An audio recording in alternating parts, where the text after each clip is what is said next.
Thank you very much. Let me start sharing the screen.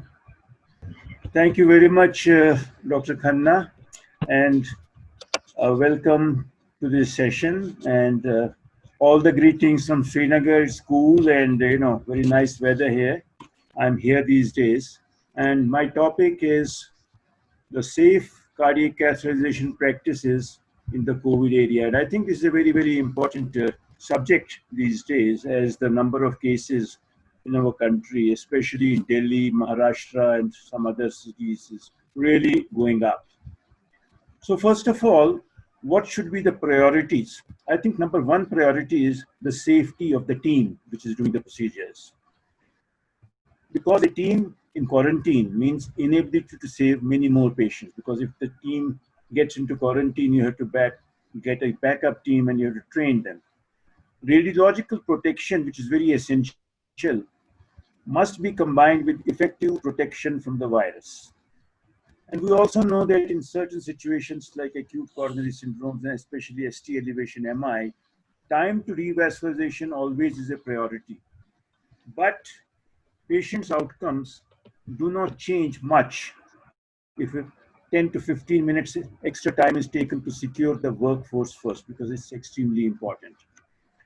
First of all, the room and the team need to be very well prepared to receive a suspected or a positive patient with COVID. So, wearing of personal protective equipment, which we all know, gloves, gowns, goggles, shields, appropriate masks, and glasses, is extremely important. And the person who is in charge of the cath lab, that is the cath lab director's role, is pivotal, is crucial in this area. What are the responsibilities? He cannot leave things on others.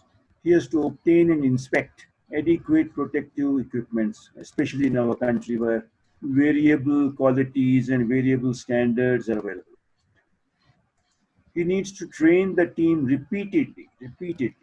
He has to define a command structure, learning from disaster medicine, like we are at war. And never underestimate the psychological pressure on the team, which is extremely important because they're working under stress, they have a family, they have children, and you're making them work. So we should not lose contact, lose touch with the reality that what is going on in their minds. Now, first of all, populations which we are catering to is also very important because we need to send the message to them that hospitals are safe, that a person who comes for acute problem should realize, his family should realize that the patient is not going to an unsafe area. The emergency services in all modest or big hospitals should have separate area for non-COVID and COVID suspect or positive. They should not mix up. Otherwise, you're going to, spread the infection. And we're also seeing, all of us are seeing, less number of cases of acute coronary syndrome needing acute interventions in cath lab, which is surprising. We did a little work on this and we sent a simple questionnaire to 58 centers of the country. Maybe some of you had also received it to find out the number and demography of the patients admitted with both ST elevation and non-ST elevation MI. And we did this in the early days, March 15 to 6th April. And we compared them with the patients who had come before the lockdown had started. So patients with proven and suspected COVID-19 patients were excluded. It was all patients who did not have COVID.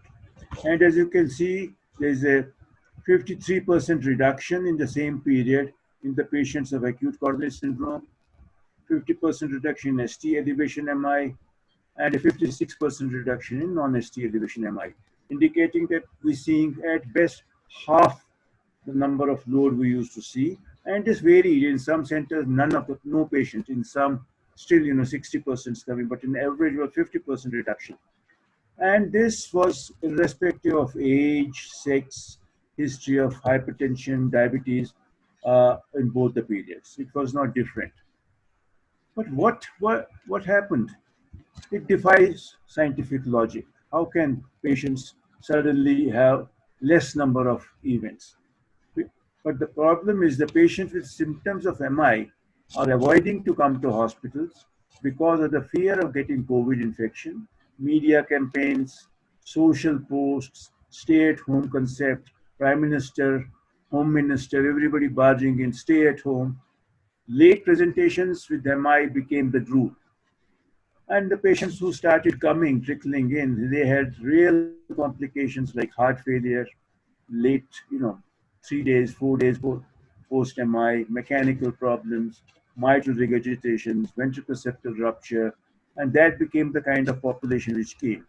So the message should be that business is as usual. If you have chest pain, either bring the patient or call an ambulance. We know calling ambulances is a problem in our country, in many cities. So take the patient in the vehicle because we should know the rate of mortality for MI outweighs that of COVID 19 infection. Take any statistics. Be prepared to treat known or suspected COVID 19 patients with acute coronary syndrome. We should have a simple triage, symptoms suggestive of COVID coming from hot zones. The swab and preferably a CT chest should be done. A suspected or confirmed COVID case with ST elevation MI, we have two options as we know. Either we fibrinolyze or do a primary PCI. It all depends on the preparedness of the center, preparedness of the lab, because time continues to be very important in the management of ST elevation myocardial infarction. So irrespective of the COVID-19 positive or negative patient, because there is no time to wait for nasopharyngeal swab results, which sometimes takes 24 hours. It also takes some time for 48 hours. There's a queue for that. The procedure should be performed in a cath lab with all the precautions and PPE use, and patients should be managed as per the standard guidelines. In regions with high rate of community transmission, it is reasonable to regard that all the patients coming are possibly, COVID positive, and we should protect ourselves very aptly. Now, first of all, as a cath lab director in this period, we should be cancelling our elective procedures.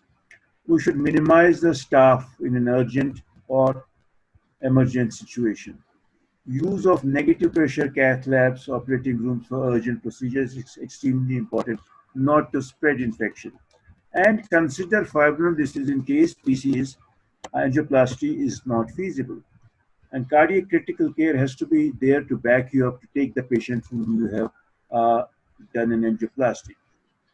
And then, if the patient reaches a hospital like ours or Dr. Khanna's, where the hospital lab is open 24 into 7, the patient should be shifted as early as possible. Patient should be shifted as early as possible to the cath lab. But always consider that during this period is always going to be a delay of up to 60 minutes. That means 90 plus 60, 150 minutes you should be prepared because the lifts are different, the routes are different, staff is short. And but if you think you can't do it in 150 minutes, then you consider fibrosis. So you should be knowing how your setup is. And in the cath lab, minimize the personnel, mandatory use of PPE, dedicated instrument, no reuse, especially for our cath labs in India.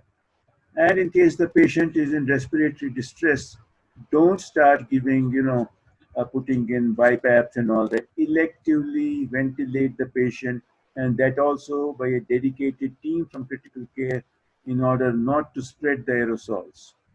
Shift to ICU after the procedure with specially trained staff for COVID preventive measure. All of them are in PPEs and all of them are observing the precautions which we know by now.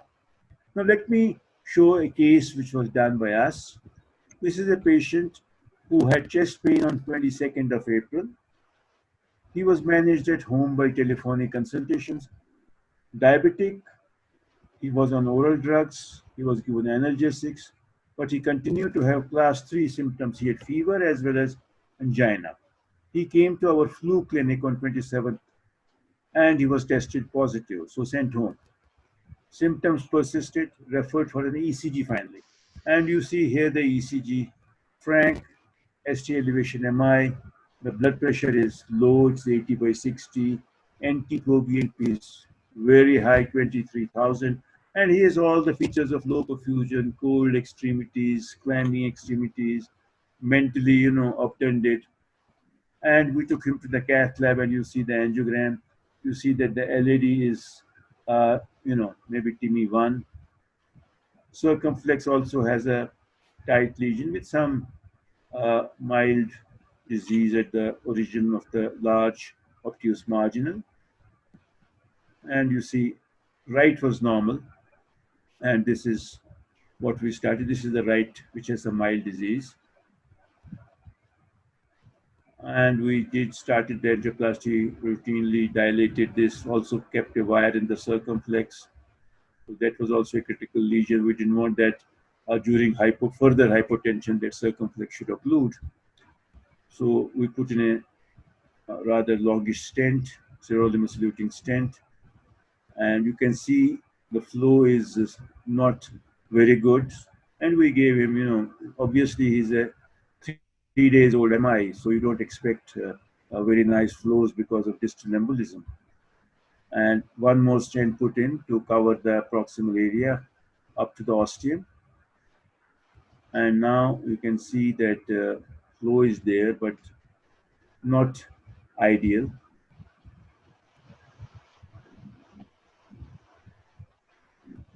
You can see the flow has improved. You can see still the blush is not there. That means TMP is not so good. Circumflex also has been, stented. That was very simple. Patient is on a balloon pump, as you can see, because he was in shock. At the end of what do we do? At the end of each procedure, the necessary cleaning time for the cath lab should be allowed because the second patient might be coming. And these cases, if they are elective side of cases, these COVID positive cases should be scheduled at the end of the working day if possible, so that the procedures following it are not compromised. And our patient was on DAPT, high dose of statins, ACE inhibitors, spironolactone, shifted to the ICU, still on the balloon pump. And this is the classical example of a delayed presentation because of a COVID fear. I am sure many of you see such patients. Hemodynamic compromise, they get into hectic procedures, slow flow, and then other severely involved vessel was also intervened here because it's not a patient of, it was a big vessel, rather simple lesion, so in my opinion, it should not be deferred. And the patient finally, after 3 to 4 days, was ready to go home. So finally, I would say that we should keep this algorithm in mind. The population, we have to spread the message that hospital is safe. Emergency areas are to be kept separate for COVID patients. And COVID patient, if he or she requires an acute procedure, should go through the pathway which the hospital has made, so that we have kept a room close to the cath lab, which we call as the angiocare wing, where these patients are straight away taken. It is PPE, guarded people sitting there, and then they're taken to the cath lab and brought back there. And once they're settled, COVID was positive, patient is okay, then we send them to fourth floor where all the COVID patients are kept.